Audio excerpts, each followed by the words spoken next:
Good morning from this rest area in western Ohio. I don't know what town we're near. Doesn't much matter. We're between, well, whatever. we're in western Ohio on Interstate 70. Getting ready to roll out. Oh, if you watched yesterday's video, you know that we parked on the shoulder of the exit ramp coming into this rest area because that was the best we could do.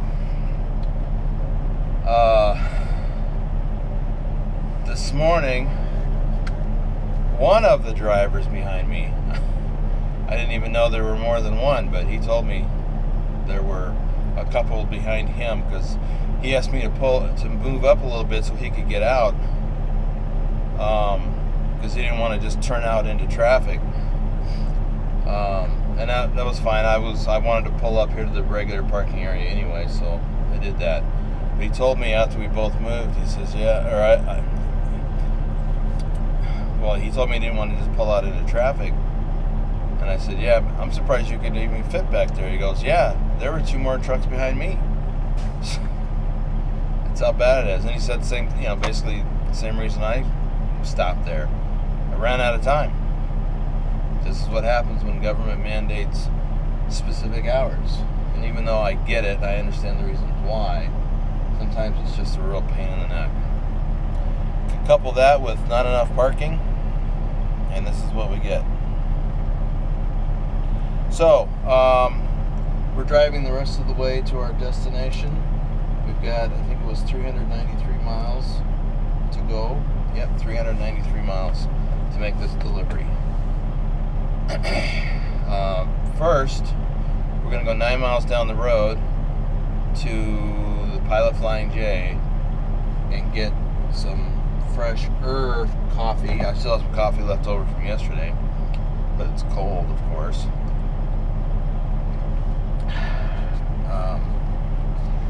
I hear people pay extra for cold coffee. I don't get that.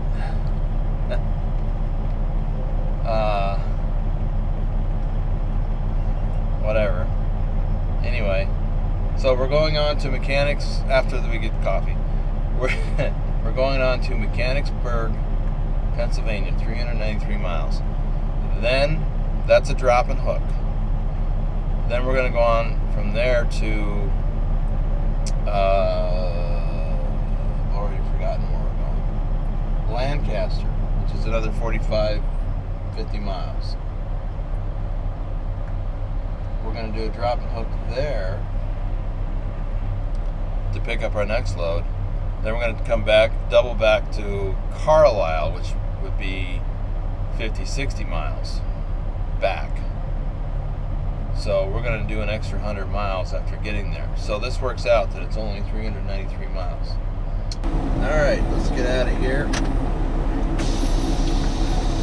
What this copper's doing here in our way.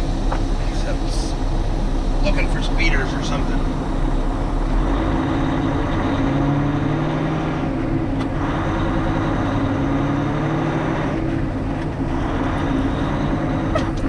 Oh, buddy.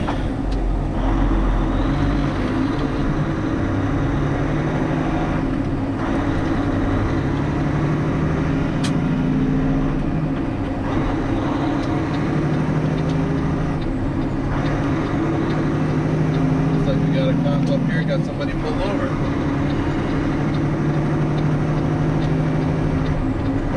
Alright, let's go get us some fresh coffee.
was just going to pull through a fuel island, but they're all plugged up.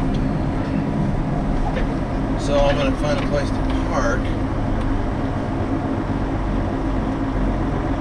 And then I can run in. Oh man. Parking's kind of full too.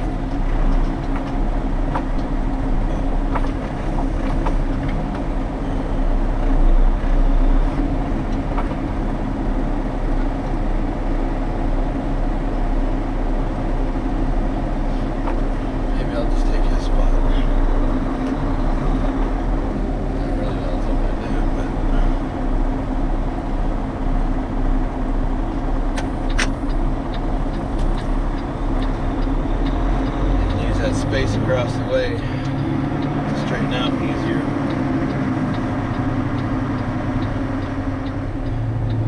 Holy crap, look at this.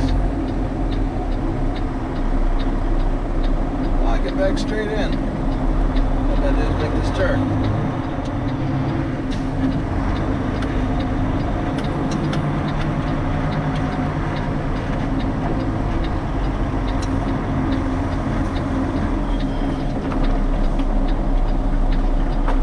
Much better than doing a traditional 90-degree perk.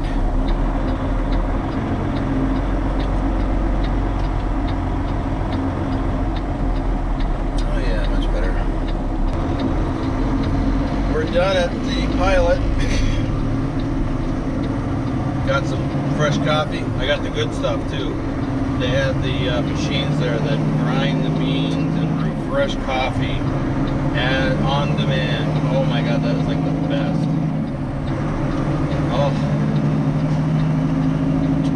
If it didn't taste so good, I'd want to hook that stuff up intravenously. Oh, it's so good.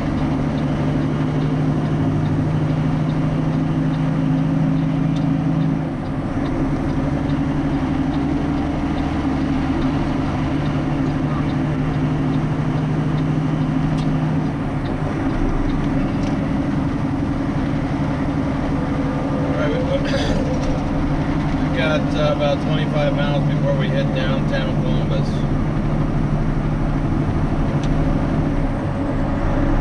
Oh, maybe it's not that far. 21 miles. Yeah. Or something along those lines. Maybe it's even less than that. I know it's 12 and a half miles to the Beltway, the western side of the Beltway. Yeah, coming up here is the exit to West Jefferson.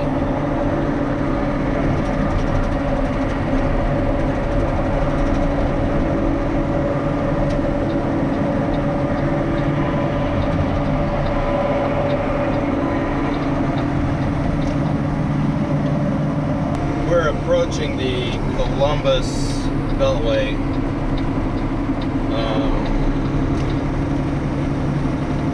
If this were a different time of day, I probably would take the 270 south. Basically, it wraps around Columbus on the south side and reconnects with 70 on the other side. And that's what one of my GPS is recommending. But it's the middle of the day, so I'm thinking, I don't know if there'll be much traffic, not much more than what we're seeing right now, right here. So I'm just going to plow right out through the middle of town on I-70. See how that goes.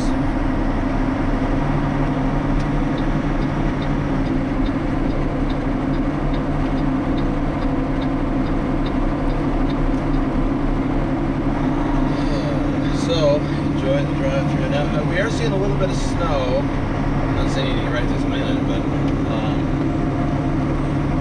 a few flakes here and there. So, not a big deal.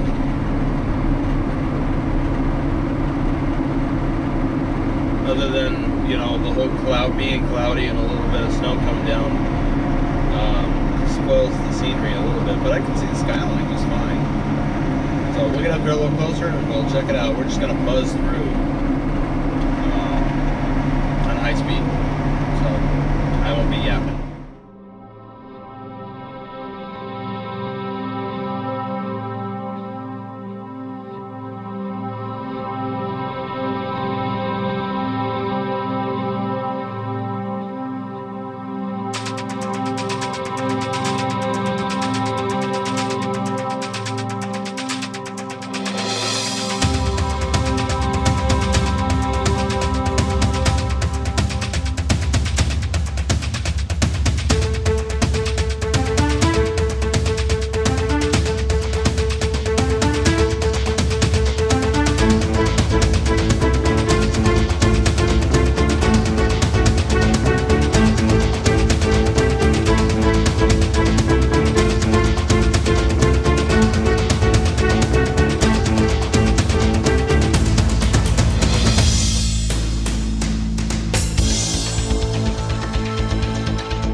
pulled into this pilot near Belmont. Need to make a pit stop, get some fresh coffee, and I am reminded that this place is just too damn small. We got trucks trying to park. We got people trying to get in to get fuel. And the fuel pumps are all full. So I'm not even going to be able to pull through. Wow, look at that crater.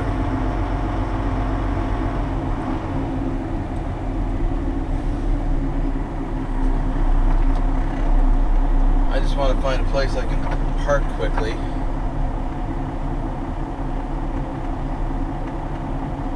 And run in and use the bathroom and get some fresh coffee.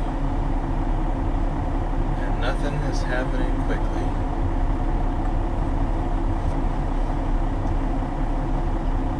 Listen to this one. Well, I thought going over the scale would be the shortcut way to go. And technically it is.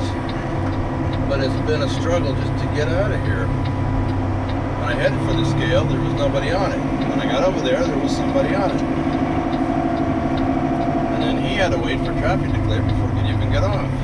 I had to wait behind him.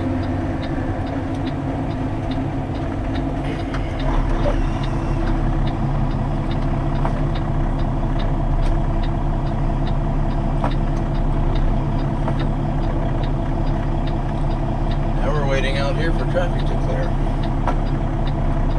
Man, I forgot how much of the Charlie Foxtrot this place was.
out. We're near Somerset, Pennsylvania. Had to stop, make a pit stop. We had been driving for well over 2 hours without a break, so it was time for a break. We have 125 miles to go,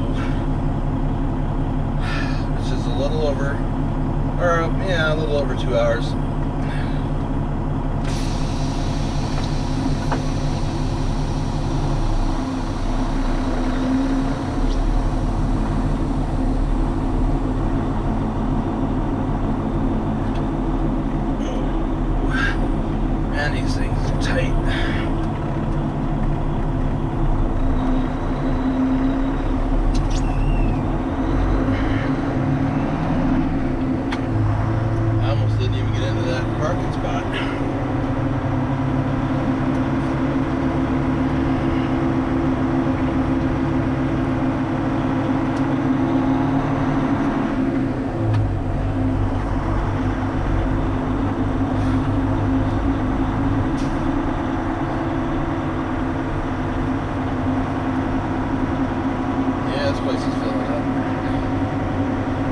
Local time is 6 p.m.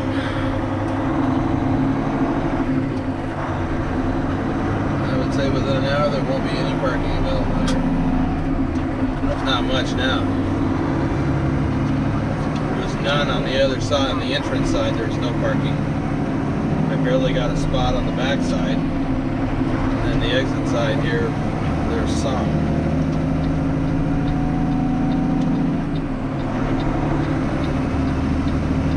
You can move over? Alright. Come on, today I'm running out of space. Jeez, it's not like there's somebody in your way. I didn't think this guy was going to move over.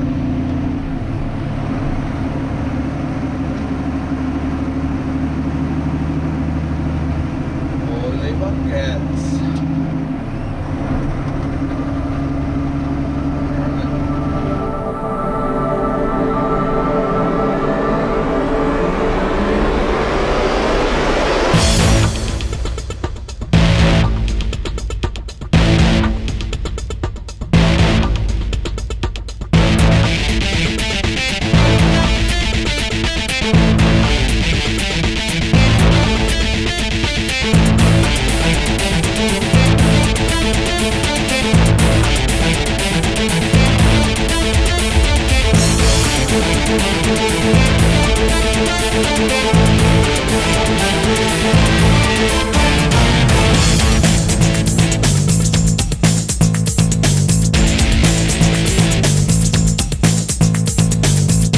Well, we're done. Big shocker. Things didn't go as planned. Made the delivery. Did that. They didn't have any empty trailers. So, it had been a long day. I don't remember why, but I wound up taking longer today to do whatever. I think let me look at my chart here. I guess I took kind of a long dinner break. Plus the longer stop. That first stop this morning was only a half hour. But, it should have been 20 minutes, whatever. Let me see, what was it? Oh, 48 minutes. Should have been 20 minutes. And then when I got to Carlisle and stopped for dinner and was stopped for an hour, and which was longer than I intended to. But anyway, so I get there. I didn't drive that much. 406 miles total today, but that includes making the delivery and then coming back to the terminal at Carlisle. So here's what happened: no empties. And by the time I got done over there, making the drop, delivering the loaded trailer, and then going over to where the empties were supposed to be and driving around, no empties. So I reported in sending the message, the exception report, saying no empty trailers. And I thought, I'm tired. So I just came to the terminal. And I figured, I'll just get up in the morning, go wherever they want me to go to get an empty, and then go to Lancaster. Because it's 55 miles to Lancaster. And then I kind of come back. So, I mean, I had the time to do it, but I'm tired. So, I bobtailed back to Carlisle. It was only like 6 miles or something. And I get here, and first they messaged me back and said, well, we show empty, trailer such and such as being an empty one. And I remember seeing a trailer with a number similar to the one that they put in the message. And I'm like, no, I saw that in the door, and I asked about it because it had a green light. And I thought, oh, well, maybe they're done unloading it. So I asked at the receiving office, and the gal said, no, that one's in the door to be loaded. Okay, that's also sounds reasonable. So when I saw that number pop up in the message, I messaged back, no, that's not available, and it's going to be loaded. So then after a while, they sent me updated information to pick up an empty trailer. Fortunately, it's right here at the terminal. That's a plus. But then I was like, I'm tired. Well, then I was reviewing my updated information for the next load. And I'm looking at this thing, and it's saying, pick it up anytime between 5:30 this afternoon and 11 a.m. tomorrow morning. And then I'm looking at my information for the delivery, and it's saying tomorrow evening. Deliver, I thought it said deliver tomorrow evening at 8:45, and I'm like, what? That can't be right. It's 600 miles, basically. 600 miles. There's no way I could pick it up and then get there by 1 p.m. So I called in to Green or wherever, left a message to call me back. And while I was waiting, I'm still looking at the information because I looked at my date. I'm like, what day is this? Well, it turns out I read it wrong. I actually do have a day and a half to get it all done, which is what I thought when I booked the load. So that just tells me, yeah, I should not be trying to do another 110 miles of driving today. Should not do it. I need to shut down, do what I got to do tonight, and go to bed. Get some sleep. So some days are just like that. So that is that. We're done. We're parked at the terminal. Yeah. I got nothing else. If you like these videos, please subscribe to my YouTube channel. If you like this video, please give it a thumbs up. And please share these with your friends and family on Facebook and Twitter. And thanks for riding along with us today in the snow and whatnot. And hopefully we won't be doing that tomorrow when you ride along with us. I hope you'll ride along with us tomorrow. Okay, I'm done. I didn't have any trouble missing that one, but you can see my tire tracks where I had to maneuver. I actually had to pull up into this tree a little bit, but this is how close I got to this one. That's my tire track right there. I just barely missed that boulder, and I was watching it like a hawk.